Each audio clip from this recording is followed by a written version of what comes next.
Welcome to Questions from the Circuit, where I answer your questions about film festivals. Our first question comes from Reddit user Alexis1999. Festival programmers, when a festival only watches 30 seconds of a film according to Vimeo analytics. My first piece of advice is do not trust Vimeo analytics. Vimeo on their own website says that their analytics cannot be trusted, particularly through third-party sites. Film Freeway is a third-party site. And you might be thinking, Rudy, you're a film festival programmer. Of course, you're going to be biased. Of course, you're going to say Vimeo analytics are not accurate. To that, I would say go to the film festival subreddit, take a look around at Vimeo analytics, and you will see dozens of anecdotes from filmmakers who have shown that Vimeo analytics are not accurate. But for the sake of this conversation, let's say the festival only watched 30 seconds of the film. Why would that be? My initial thought would be they're probably copying some data from the page itself and copying it to their own tracking document. It could also be that they are checking the link. It could be that they are going to Vimeo itself and hitting the download button, which is an option if you turn that on. There are also third-party plugins where you can download Vimeo links directly.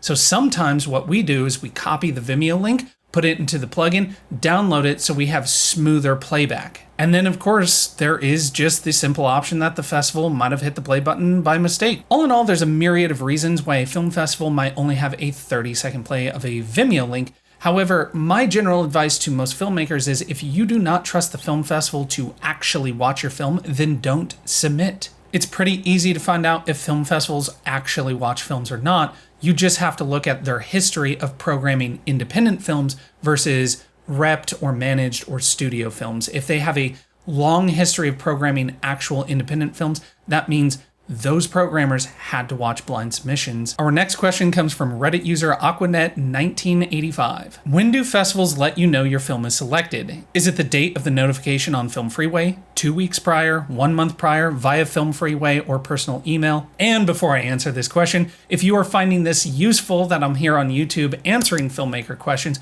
why don't you support the channel with a quick subscribe? Thank you very much. That's the million-dollar question, and there is no answer. Every film festival is going to be different. FilmQuest, for example, usually notifies everybody on their notification date, but just this year they had to push back their notification date multiple times. Other festivals like to notify acceptances first, usually a couple of weeks out, and then they will notify rejections later on. In fact, there is a startling trend where film festivals aren't even notifying people who have been rejected, and I'm actually making a video about that very topic. So all in all, the answer to your question is there is no answer. Sometimes you will find out on the notification date. Sometimes you will find out several weeks or maybe even a month in advance. Sometimes you may find out after the notification date. There is a whole range of what film festivals do and very little consistency. So unfortunately, you won't know if you get in or if you're rejected until you know. As for emails or through Film Freeway, that also depends on the film festival itself. We like to notify our accepted films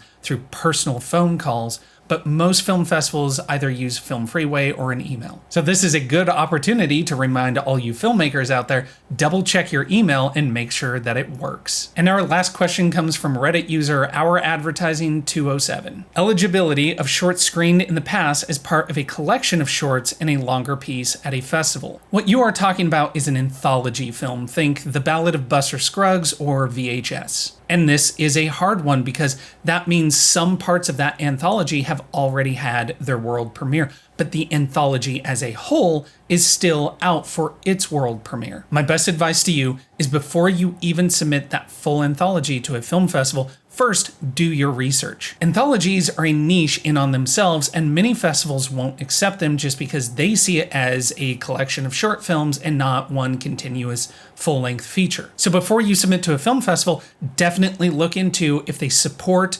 anthologies or if they have screened anthologies in the past. My next piece of advice would be to directly reach out to the film festival and ask them. Just tell them, hey, I have an anthology piece. I have already premiered one of these shorts at another film festival, but the entire anthology on its own is still out for its world premiere. Would you accept that at your festival? It doesn't hurt to ask, especially if it's going to save you a little bit of time and a little bit of money. And if you're finding it hard to find a home for your anthology piece, maybe it's appropriate to break it out into all of its separate stories and submit each one of those individually as short films. I would be very interested to hear how submitting this anthology goes for you, so please, as you progress with this in your film festival run, reach out, let me know. And for everybody else, please support the channel by subscribing. If you have any questions, drop them down in the comments below. I would be happy to answer them on the next episode.